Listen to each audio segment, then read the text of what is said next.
tentang hukum perjanjian. Sebelum video ini dimulai, kami akan memperkenalkan diri dulu, dimulai dari Yumna. Perkenalkan, nama saya Yumna Abid Azuri, NIM akhir saya 616. Perkenalkan, nama saya Muhammad Fauzan Fatur Rahman, NIM akhir saya 40613. Perkenalkan, nama saya Fana Yuta Kirana, NIM akhir saya 614.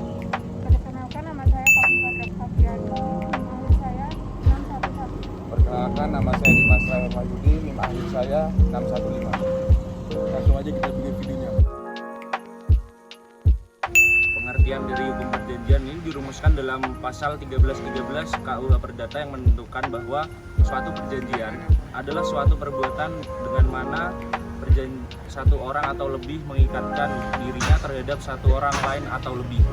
Syarat sah perjanjian pasal 1320 KUH menentukan adanya 4 syarat sahnya suatu perjanjian, yakni 1. Adanya kesepakatan kedua belah pihak, 2. Cakapan untuk melakukan perbuatan hukum, 3. Suatu hal tertentu, 4. Adanya kausa yang halal. Syarat 1 dan 2 disebut syarat subjektif karena menyangkut subjek pembuat kontrak. Syarat 3 dan 4 objektif karena menyangkut objek kontrak.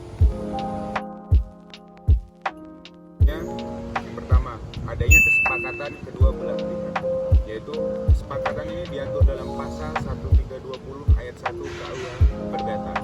Yang dimaksud dengan kesepakatan adalah persesuaian pernyataan kehendak antara satu orang atau lebih dengan pihak lainnya. Yang sesuai itu adalah pernyataannya, karena kehendak itu tidak dapat dilihat dan diketahui orang lain. Yang kedua, kecakapan untuk melakukan perbuatan hukum. Menurut pasal 1329 KUH Perdata, pada dasarnya semua orang cakap dalam membuat perjanjian. Pasal 1330 KUH Perdata menyatakan bahwa tak cakap untuk membuat perjanjian adalah yang pertama, orang-orang yang belum dewasa. Yang kedua, mereka yang ditaruh di bawah pengampunan. Yang ketiga, orang perempuan dalam hal-hal tertentu ditetapkan oleh undang-undang. Tiga adalah suatu hal tertentu. Adapun yang dimaksud suatu hal atau objek tertentu dalam pasal 1320B syarat 3 adalah prestasi yang bersangkutan. Hal ini memastikan sifat dan luasnya pernyataan-pernyataan yang menjadi kewajiban para pihak. Prestasi tersebut harus bisa ditentukan, dibolehkan, dimungkinkan, dan dapat dinilai dengan uang. Dan yang keempat, adanya kuasa yang halal, yaitu pada pasal 1320 KUH Perdata tidak dijelaskan pengertian kausa yang halal. Dalam pasal 1337 KUH Perdata hanya menyebutkan kausa yang terlarang. Suatu sebab bisa diartikan terlarang apabila bertentangan dengan UU atau kesusilaan dan ketertiban umum.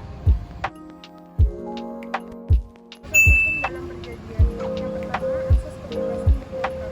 Asas kebebasan berkontrak dapat dianalisis oleh ketentuan pasal 1338 KUH Perdata yang berbunyi, asas kebebasan berkontrak adalah suatu asas yang memberikan kebebasan kepada para pihak untuk yang pertama, membuat atau tidak membuat perjanjian. Yang kedua, mengadakan perjanjian dengan siapapun. Yang ketiga, menentukan isi perjanjian, pelaksanaan dan persyaratan.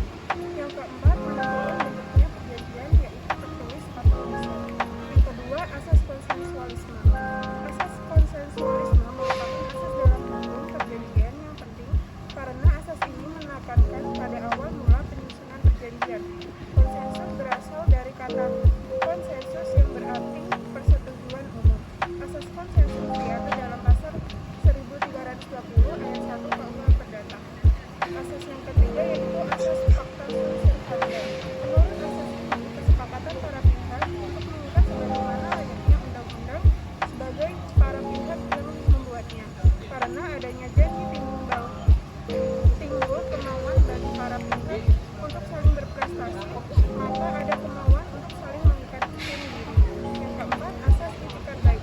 Asas itikat baik dapat diukur dari pasal 1338 ayat 3 KUH Perdata, yaitu perjanjian harus dilaksanakan dengan itikat baik.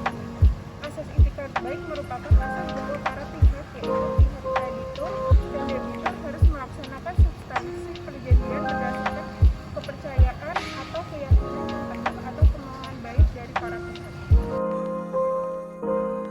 Ada pembatalan perjanjian. Pembatalan perjanjian ada dua. Yang pertama, batal demi hukum. Apabila suatu perjanjian tidak memenuhi syarat objektif, maka perjanjian tersebut dianggap tidak pernah ada, tidak pernah dibuat, tidak pernah terjadi perikatan antar para pihak. Yang kedua, dapat dibatalkan. Apabila suatu perjanjian tidak memenuhi syarat subjektif, maka dianggap bahwa perjanjian tersebut mengikat para pihak. Namun salah satu pihak dapat mengajukan gugatan ke pengadilan sehingga perjanjian dibatalkan. Sekian dari kami kelompok 6. Bila ada salah kata, mohon dimaafkan. Assalamualaikum.